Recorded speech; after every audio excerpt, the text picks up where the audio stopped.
Hi, എൻ്റെ പേര് നിതീഷ് എന്നാണ്. ഇത് എന്താ ഒരു മുദ്ര ലോണിന്റെ ഒരു കാര്യം പറയാനാണ് ഞാൻ നിൽക്കുന്നത്. ഞാനൊരു മുദ്ര ലോണിനെ അപേക്ഷിച്ചിട്ട് ഒരു ബിസിനസ് സ്റ്റാർട്ട് ചെയ്യാൻ വേണ്ടിയിട്ട്, ഒരു തുണിക്കട തുടങ്ങാൻ വേണ്ടി ഞാൻ ഉദ്ദേശിച്ചിട്ട് ഞാൻ ഒരു ബാങ്ക് മാനേജറെ പോയി കണ്ടു. കൊട്ടേക്കാട്, തൃശ്ശൂരിൽ കൊട്ടേക്കാട് ഫെഡറൽ ബാങ്കിലാണ് ഞാൻ പോയി അന്വേഷിച്ചത്. അതായത് എൻ്റെ വാർഡ് വരുന്നത് അവിടെയാണ്. അങ്ങനെ ഞാൻ മാനേജറോട് സംസാരിച്ചപ്പോൾ പറഞ്ഞു, എനിക്ക് 3 ലക്ഷം ലോൺ വേണം, എനിക്ക് തുണിക്കട തുടങ്ങാനാണ് എന്ന് പറഞ്ഞപ്പോൾ അവർ പറഞ്ഞു ഓക്കെ തരാം, അപ്പോൾ നിങ്ങൾ റെന്റ് അഗ്രിമെന്റും ലൈസൻസ്, ഷോപ്പിന്റെ ലൈസൻസ് കാര്യങ്ങളൊക്കെ ആയിട്ട് വായോ എന്ന് പറഞ്ഞു. അങ്ങനെ ഞാൻ ഇതൊക്കെ തയ്യാറാക്കി ഞാൻ മാനേജറുടെ അടുത്ത് കൊണ്ടുപോയി കൊടുത്തു. സാധാരണ ഞാനിപ്പോ എനിക്ക് അറിയില്ല ഇതിനെ കുറിച്ച് ഡീറ്റെയിൽ ആയിട്ട്. ഞാൻ കൂടുതലും ഓരോ പേപ്പറിലും ഓരോന്നും വായിച്ചിട്ടുണ്ടെന്ന് ഞാൻ പറയണത്. ലോൺ അപേക്ഷിച്ച് കഴിഞ്ഞ് കഴിഞ്ഞാൽ ഈ അഗ്രിമെന്റ് മറ്റേ എന്താ പറയാ പ്രൊജക്ടും കാര്യങ്ങളൊക്കെ വെച്ച് കഴിഞ്ഞാൽ 15 ദിവസത്തിനുള്ളിൽ ലോൺ കൊടുത്തോളം എന്നാണ് നിയമം എന്നാണ് പറയണത്. പക്ഷെ ഞാനിവിടെ റെന്റിനെടുത്ത് ഇതൊക്കെ തയ്യാറാക്കി 1 അല്ല 2 അല്ല 3 അല്ല 8 മാസത്തോളം ഞാൻ ഇതിന്റെ പിന്നാലെ നടന്നു. അവസാനം എനിക്ക് അവര് പറഞ്ഞു 50,000 രൂപ തന്നു. കടയുടെ ഷോപ്പിന്റെ പണികൾ കഴിക്കി, ബാക്കി നമുക്ക് അപ്ലിക്കും ശരിയാക്കി തരാന്ന് പറഞ്ഞിട്ട് 50,000 രൂപ തന്നു. ഓക്കെ ശരി, സമ്മതിച്ചു. 8 മാസമായാലും കുഴപ്പമില്ല. 6,000 രൂപയാണ് ഞാൻ കടയ്ക്ക് വാടക മാസം കൊടുക്കുന്നുണ്ടോ. അങ്ങനെ ഞാൻ ഇത് ചെയ്തു, കടയുടെ പണികളൊക്കെ ചെയ്തു. ഒരു 35 രൂപ 40,000 രൂപ അത്രേ എനിക്ക് എക്സ്പെൻസ് വന്നിട്ടുള്ളൂ. എന്നിട്ട് ഞാൻ പറഞ്ഞു മാഡം ഇതൊക്കെ ചെയ്തിട്ടുണ്ട്. അപ്പൊ അവര് വന്നു, ഫോട്ടോ എടുത്തു, ഇത് മേലേക്ക് അയച്ചു കൊടുക്കണം എന്നൊക്കെ പറഞ്ഞു. ഓക്കെ എന്ന് പറഞ്ഞു. അങ്ങനെ ഓണത്തിന്റെ ഒരു മാസം മുന്നേ, ഇപ്പൊ കഴിഞ്ഞ ഓണത്തിന്റെ മാസം മുന്നേ ഞാൻ മാനേജറെ പോയി കണ്ടപ്പോ പറയാണ്, ഞങ്ങൾക്ക് ഇനി തരാൻ യാതൊരു വകുപ്പുമില്ല, ലോണൊന്നും തരാൻ ഞങ്ങളുടെ ഇത് പറ്റില്ല. അപ്പോ 11 മാസം കഴിഞ്ഞു. ഈ ഓണത്തിന്റെ ഒരു മാസം മുന്നേ എന്ന് പറയുമ്പോ എന്റെ ഈ ഷോപ്പ് എടുത്തിട്ട് 11 മാസം കഴിഞ്ഞു. അപ്പൊ ഞാൻ പറഞ്ഞു മാനേജറത് പറഞ്ഞു, ഒരു ലേഡിയാണ്. ആ മാഡത്തിനത് പറഞ്ഞു, മാഡം എങ്ങനെ പറഞ്ഞു, അങ്ങനെ ചെയ്ത് ആദ്യം പറയണ്ട, അങ്ങനെ ചെയ്യാൻ ഇതിൽ ഇറങ്ങൂ. അപ്പൊ എന്റെ ഒരു 60,000 രൂപ മാത്രം വാടക കൊടുത്തു പോയി. 60,000 രൂപ മാത്രം വാടക കൊടുത്തു പോയി എന്ന് പറഞ്ഞപ്പോ പറഞ്ഞു, ഇനി ഞങ്ങൾക്കൊന്നും ചെയ്യാൻ പറ്റില്ല, ഇതിന് മേലൊന്നും ഞങ്ങൾക്ക് ചെയ്യാൻ പറ്റില്ല. അപ്പൊ ഞാൻ മാഡത്തിനോട് മാഡം എന്തെങ്ങനെ പറയണം, അങ്ങനെ ചെയ്ത് ആദ്യം പറഞ്ഞതെന്ന് പറഞ്ഞു, ഞാൻ ഒരു കാര്യം ചെയ്യാം, നീ ഇത്ര കഷ്ടപ്പെട്ടല്ല, നിനക്ക് നിന്റെ ഫുള്ള് ഞാൻ അവിടെ ബാങ്കിൽ കൊടുത്ത പ്രൊജക്ട് ലൈസൻസ് എല്ലാം കൂടിയിട്ട് അവര് എന്റെ അടുത്ത് പോലും ചോദിക്കാണ്ട് മുത്തൂറ്റ് ഫിനാൻസിൽ കൊടുത്തു. അവര് അവിടുത്തെ മാനേജറുടെ കയ്യിൽ കൊടുത്തിരിക്കുക.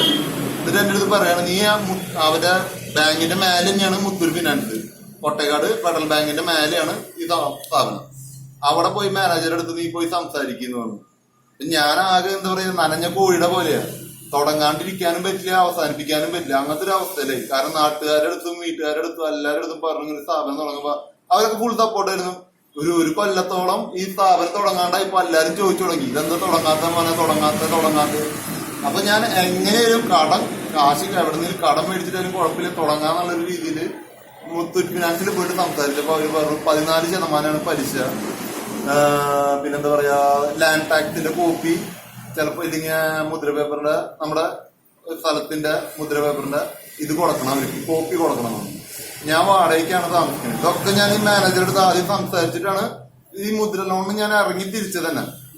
അങ്ങനെ ഞാൻ വന്നിട്ട് വീണ്ടും മാനേജറുടെ അടുത്ത് പറഞ്ഞു, മഞ്ജു മാഡത്തിന്റെ അടുത്ത് പറഞ്ഞു, മാഡം 14% പലിശ, ഇതൊന്നും എന്നോട് പറ്റില്ല, എനിക്ക് മുദ്ര ലോണായിട്ട് തന്നെ തന്നാൽ മതി എന്ന് പറഞ്ഞു. ഞങ്ങളുടെ ഭാഗത്ത് ഇനി ഒന്നും ചെയ്യാൻ പറ്റില്ല എന്ന്. അപ്പൊ ഞാൻ എന്താ അങ്ങനെ ആദ്യം പറയണ്ടേ. അപ്പൊ ഒരു മാഡം പറഞ്ഞു, ഞാൻ ഒരു കാര്യം നിനക്ക് വേണ്ടിട്ടൊരു സാധനം കൂടി ചെയ്യാൻ, നീ ഇത്ര കഷ്ടപ്പെട്ടല്ല, നിന്റെ അമ്മയുടെ പേരിൽ ഒരു 50,000 രൂപ തരാമെന്ന് പറഞ്ഞു. ബാക്കി ഒരു 6 മാസത്തിനുള്ളിൽ നിനക്ക് ബാക്കിയുള്ള ലോൺ നിനക്ക് പാസ് ചെയ്ത് തരാം. അപ്പൊ ശരി, നീ 6 മാസത്തിനുള്ളിൽ നീ ആദ്യം എടുത്ത 50,000 രൂപയുടെ കറക്റ്റ് ഗഡുക്കള് തെറ്റാണ്ട് അടച്ചു പോകുന്നതാണ്. ഇന്നേ വരെ കഴിഞ്ഞ മാസം വരെ ആ ഗഡുക്കള് ഞാൻ തെറ്റിച്ചിട്ടില്ല. അത് എന്റെ അമ്മയുടെ പേരിൽ എനിക്ക് 50,000 രൂപ പാസ് ചെയ്ത് തന്നു. എന്നിട്ട് എന്റെ അളിയന്റെ ഞാനൊരു 40,000 രൂപ കടം മേടിച്ച് ബാംഗ്ലൂർ പോയിട്ട് പർച്ചേസ് ചെയ്ത് വന്നിട്ട് കട തുടങ്ങിയിട്ട് ഇപ്പൊ എല്ലാം കൂടിയിട്ട് ഒരു 6 മാസത്തിന് മേലെ. എന്നിട്ട് ഇപ്പൊ ഞാൻ മാനേജറുടെ അടുത്ത് പറഞ്ഞു, പോയി പറഞ്ഞപ്പോ മാനേജർ പറയാണ്, ഇനി നിനക്ക് ഒന്നും തരാൻ പറ്റില്ല, ഞങ്ങളുടെ ഭാഗത്ത് ഒന്നും ചെയ്യാനില്ല, നീ ഒരു കാര്യം ചെയ്യും, സൊസൈറ്റിന്ന് എവിടെയെങ്കിലും ലോൺ കിട്ടും, അല്ലെങ്കിൽ എന്താ പറയാ വില്ലേജിൽ നിന്ന് ഇതിനു വേണ്ടി കുറെ കാശ് കൊടുക്കുന്നുണ്ട്, അവിടെ നിന്ന് ഇവിടുന്ന് വാങ്ങ്, നീ അവിടേക്ക് വിളിച്ചു നോക്കി, ഞങ്ങളുടെ ഭാഗത്ത് ഒന്നും ചെയ്യാൻ പറ്റില്ല എന്ന് പറഞ്ഞു. ഈ മോദി എന്ന് പറഞ്ഞാൽ നമ്മുടെ സർക്കാർ പാവങ്ങൾക്ക് വേണ്ടിയിട്ട് ഒരു ലോൺ ഇതാക്കി തന്നാണ്. ചെറുപ്പക്കാർ രക്ഷപ്പെടുത്തേന്നുണ്ട്. ഞാൻ സംഭവം പേപ്പറിൽ വായിച്ചിട്ടുള്ള അറിവിലാണ് ഞാനിത് പറയുന്നത്. ഇതിപ്പോ ഈ ബാങ്കുകാർ ചെയ്യണ സംഭവം എന്ന് വെച്ച് കഴിഞ്ഞാൽ നമ്മളെ കഷ്ടപ്പെടുത്തുക.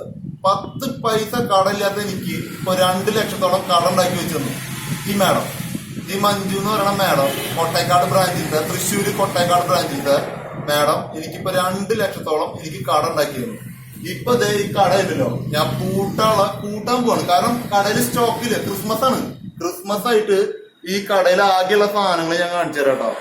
ഒരു 10-60 ഷർട്ട് ഉണ്ടാവും, ഒരു 20 ജീൻസ് ഉണ്ടാവും, ഒരു 10-30 ടീഷർട്ട് ഉണ്ടാവും.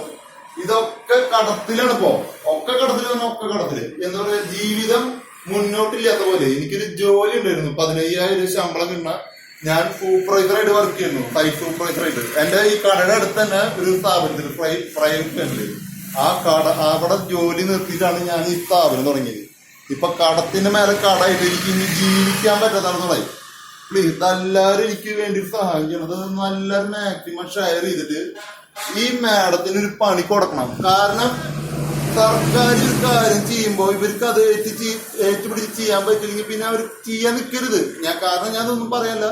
ഇതിപ്പോ ഞാൻ ഒന്നും അറിയാണ്ട് പോയി ഇപ്പൊ മാനേജർക്ക് പോയി സംസാരിക്കാണ്ടോ ഒന്നും ചെയ്യാണ്ട് എന്റെ ഇഷ്ടത്തിന് ഞാൻ ആദ്യം ചെയ്തിട്ടാണെങ്കിൽ ഓക്കെ. ഈ കട ഞാൻ റെന്റിന് എടുക്കണേക്കാളും മുന്നേ ഈ മാനേജറെ പോയി കണ്ട് എല്ലാം സംസാരിച്ച് എല്ലാം കിട്ടുന്ന ഉറപ്പാക്കിയിട്ടാണ് ഞാൻ ഈ കട തുടങ്ങിയത്. എന്നിട്ട് ഇപ്പോ കാശ് തരില്ല എന്ന് പറയുമ്പോ നിങ്ങൾക്കൊന്നും മനസ്സിലാക്കി കൂടെ എന്റെ അവസ്ഥ. അത്രയും എന്താ പറയാ വിഷമത്തോടെയാണ് പറഞ്ഞത്. എനിക്ക് ഇനി ഈ കട മുന്നോട്ട് കൊണ്ടുപോകാൻ പറ്റില്ല. ഞാനിപ്പോ ഈ 2 മാസത്തോളമായി ഞാൻ ലോൺ അടയ്ക്കാൻ പറ്റില്ല. കാരണം കടയിൽ വരുമാനമില്ല, എനിക്ക് സ്റ്റോക്ക് ഇല്ല. കസ്റ്റമേഴ്സ് വരുന്നവരൊക്കെ വന്ന് പറയണ ഇവിടെ ഒന്നുമില്ലല്ലോ, ഇതെന്താ ആകെ 4 ഷർട്ടും 4 ജീൻസും ഉള്ളു, ആകെ സെലക്ഷൻ ഇല്ല, ഞങ്ങൾക്ക് വേണ്ട. എല്ലാ കസ്റ്റമേഴ്സും തിരിച്ചു പോകണം. എനിക്ക് ഇതിന്റെ മേലെ ഞാൻ ഒന്നും ചെയ്യാനില്ല. പരമാവധി എല്ലാവരും ഒന്ന് ഷെയർ ചെയ്തിട്ട് ആ മാനേജറിന് ചെറിയൊരു പണിയെങ്കിലും മേടിച്ചു വിടണം. പ്ലീസ് അപേക്ഷിക്കണം, എല്ലാവരും കാല് പിടിച്ച് അപേക്ഷിക്കണം ദയവ് ചെയ്ത്.